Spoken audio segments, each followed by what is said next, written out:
Hello students, today's topic is cerebrospinal fluid. It is a fluid which fills the compartment which surrounds brain and spinal cord inside the cerebral cavity. So it protects brain and spinal cord from damage. So let's talk about the cerebrospinal fluid or CSF. Let's take introduction. CSF is a colorless liquid that fills the ventricles of the brain and some other chambers. Volume of cerebral cavity, whole cerebral cavity is 16 to 1700 ml, out of which CSF will occupy only 150 ml. Remainder is spinal cord. So as you can see, CSF occupied less than 10% of the whole cerebral cavity. Now it will fill various chambers. One of them is the ventricles. There are few ventricles which are filled with the CSF, like two lateral ventricles, one third ventricle, and one fourth ventricle. Apart from that, cisterns and subarachnoidal space also is filled with the CSF. Now, cisterns basically are part of subarachnoidal space. There are few cisterns like four major cisterns and few minor cisterns. So those types of chambers also filled with the CSF.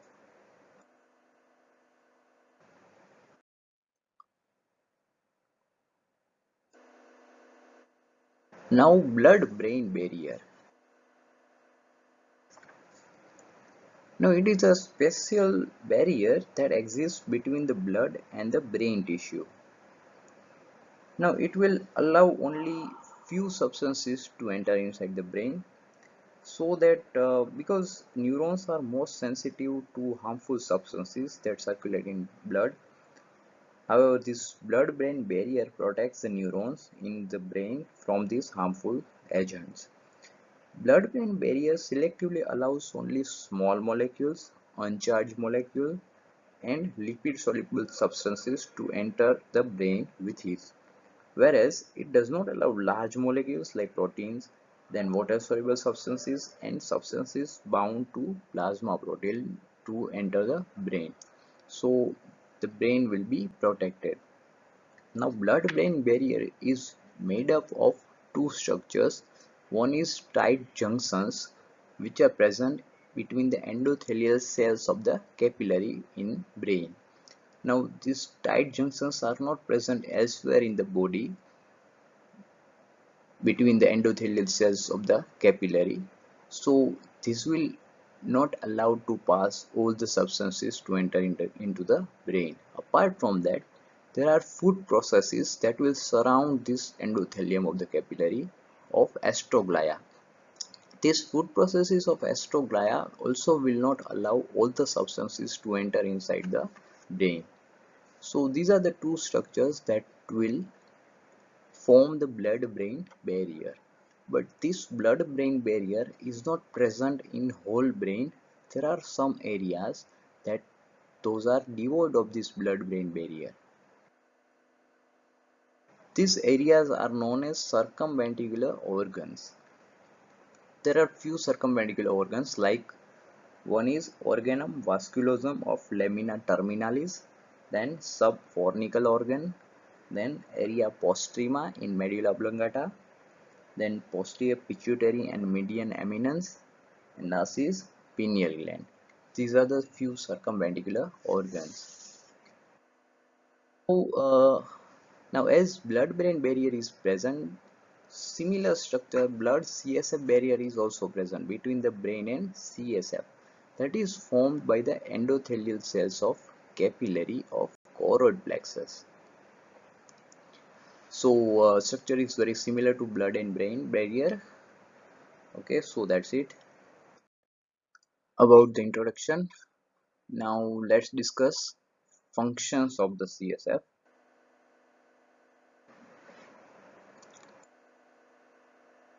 And the most important function is cushioning of the brain. That means CSF will protect brain from any mechanical injury because brain is actually floating inside the CSF. So CSF will surround the brain and it will protect from the mechanical injury. Apart from that, it will also provide microenvironment for the cells of brain, that is neuron. Then it will also regulate brain metabolism. Like CSF is indirectly involved in regulation of respiration, blood pressure, water intake, and other visceral functions. Then it also helps to remove waste products like protein and H plus, lactate, CO2, etc. etc. Last is CSF is also important for the diagnosis of various diseases of the CNS. Like it reflects the nature of pathology in wide variety of disorders like inflammatory or infective, metabolic, neoplastic or demyelinating, etc. etc. So you can just diagnose the nature of a disease of CNS also. Okay, now let's discuss formation of the CSF. First of all, rate of formation. It is formed at the rate of 500 ml in a day. So in a single day, 500 ml of CSF is formed. Now as you know, the total quantity of CSF is 150 ml inside the cerebral cavity. So almost 3 to 4 times it will be replaced fully in a day, single day. Now second is sites of the formation, from where it is formed. The most important site of the formation is from the choroid plexus of the four ventricles, which we have discussed. Two lateral ventricle, one third ventricle, and one fourth ventricle. So from all the four ventricles, choroid plexus will form almost two-thirds of the total CSF. Apart from that, ependymal surfaces of the ventricles and arachnoidal membrane also will form some amount of CSF. And the last site it is from the brain itself, but that is very insignificant amount of CSF is formed. Now mechanism of formation, it is formed by the active transport of sodium ion from the plasma into the CSF by the help of sodium potassium pump. Apart from that, chloride ions will move passively because of the negativity, and the movement of this sodium and chloride will create osmotic gradient, so that will cause osmosis of water from the plasma to the CSF. So that's how, these are the main three factors which will cause the formation of CSF. Apart from these three, there are certain other factors as well that will help to form the CSF.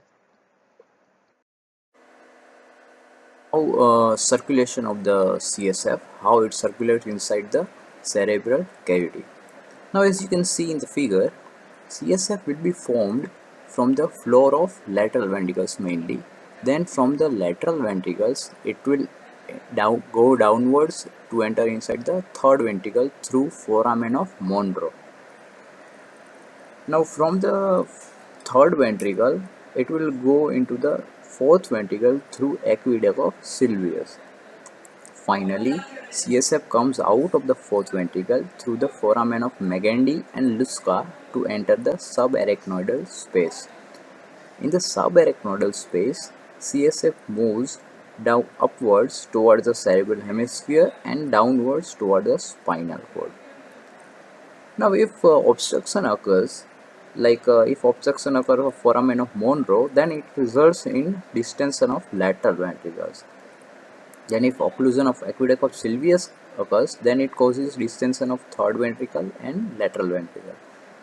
Then obstruction or blockage of foramen of Magendie and Lusca initially distends fourth ventricle and then it will distance interventricular system.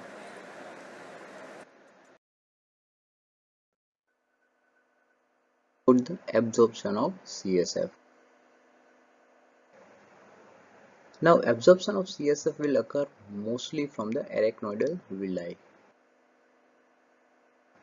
Arachnoidal villi are microscopic finger-like inward projection of arachnoidal membrane through the walls and into the venous sinuses.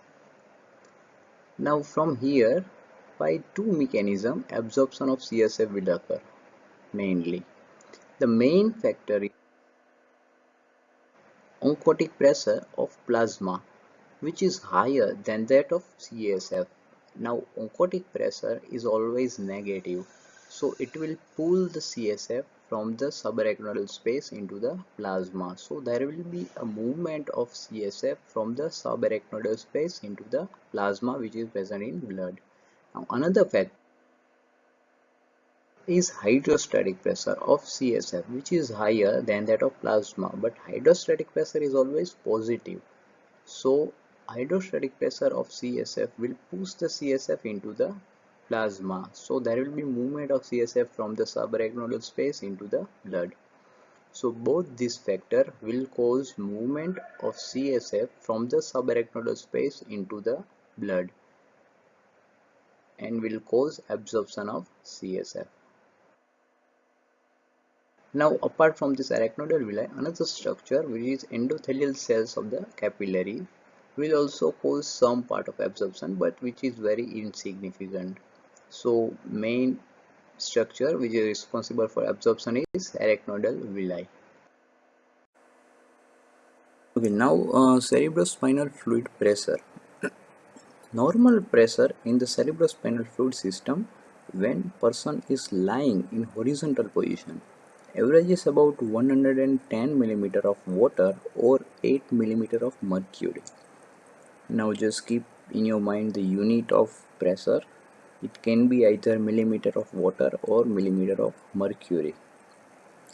Although it can range between as low as 65 millimeter of water to as high as 195 millimeter of water, even in normal healthy person. Okay, now regulation. How it is regulated? Regulation of cerebrospinal fluid pressure is done mainly by arachnoidal villi, which will cause absorption of the cerebrospinal fluid. So mostly it is regulated by the absorption and not by the formation, which is done by the choroid plexus. So secretion or formation of the CSF is constant from the choroid plexus, while arachnoidal villi will function like valves that will allow the CSF and its contents to flow readily into the blood of the venous sinuses, while not allowing blood to flow backward in the opposite direction. That's why they are known as valves. Okay, so that's how it is regulated. Now sometimes this regulation fail and CSF pressure will rise. So let's see some causes of the high CSF pressure. One of them is brain tumor. Often large brain tumor elevates the CSF pressure by decreasing the reabsorption of CSF fluid back into the blood. Other causes are hemorrhage or infection may occur, and it will also obstruct the absorption channel through the arachnoidal villi. Sometimes congenital causes in babies may cause high CSF pressure. In such cases, either it results from the too few arachnoidal villi or from the villi which are abnormal for the absorptive properties. So that's how absorption does not occur and there will be rise in CSF pressure, which is known as hydrocephalus. Now measurement of CSF pressure. First person lies horizontally on his or her side so that the fluid pressure in the spinal canal is equal to the pressure in cranial vault. Then spinal needle is inserted into the lumbar spinal canal below the lower end of the cord, and then needle is connected to the vertical glass tube that is open to the air at its top. Then spinal fluid is allowed to rise in the tube as high as it will. So that will show the column height of column will show pressure of CSF. Okay, so that's it about the C.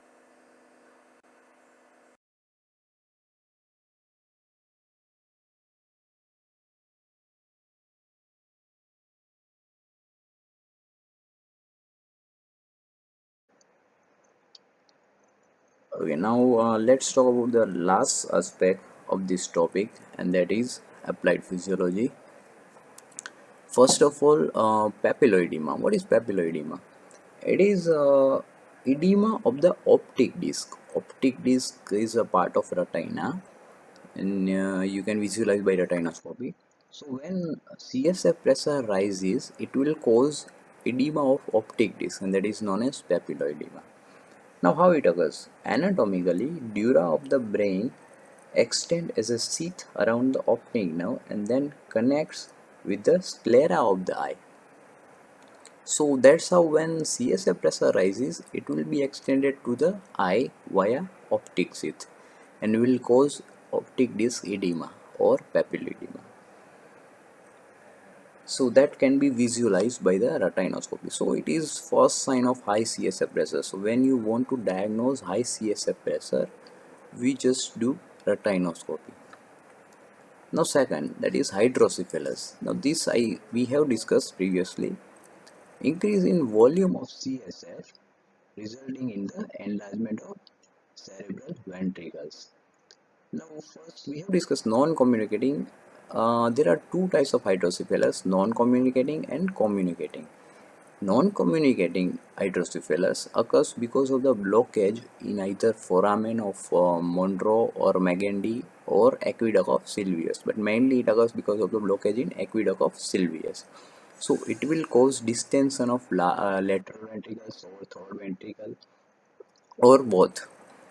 Now another type is communicating, in which there will be no blockage of either of foramen of Monro or Magendie or aqueduct of Sylvius, but there will be blockage or damage to the arachnoidal villi.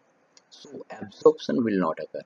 So that will cause distension of the whole CSF chambers. So that is known as communicating hydrocephalus. Now the last thing, that is brain edema. Brain edema is slightly serious complication of abnormal cerebral fluid dynamics. Now, because see, brain is encased in solid cranial vault, accumulation of extra edema fluid compresses the blood vessels and often causing seriously decreased blood flow and destruction of the brain tissue. So, usual cause of the brain edema is either greatly increased capillary pressure or damage to the capillary wall. A very common cause is serious blow to the head, leading to the brain concussion. Now, this brain edema is basically when it begins, it will cause two vicious cycles because of the following positive feedbacks. First, edema compresses the vasculature. This in turn decreases the blood flow, which causes brain ischemia. Now, ischemia in turn causes arteriolar dilatation and further increase in capillary pressure, which causes more edema. And the second, because of the decreased cerebral blood flow, it will cause decrease in oxygen delivery, so it will increases the permeability of capillaries, allowing still more fluid leakage or edema. So that's how two vicious cycles starts. Now, management. How it can be managed? There are two measures. One such measure is to infuse intravenously a concentrated osmotic substance like mannitol, which pulls the fluid by the osmosis from the brain tissue and breaks up the vicious cycle. Another procedure is to remove fluid quickly from the lateral ventricles of the brain by means of ventricular needle puncture, thereby relieving the intracerebral pressure. Okay, so that's it about the applied physiology.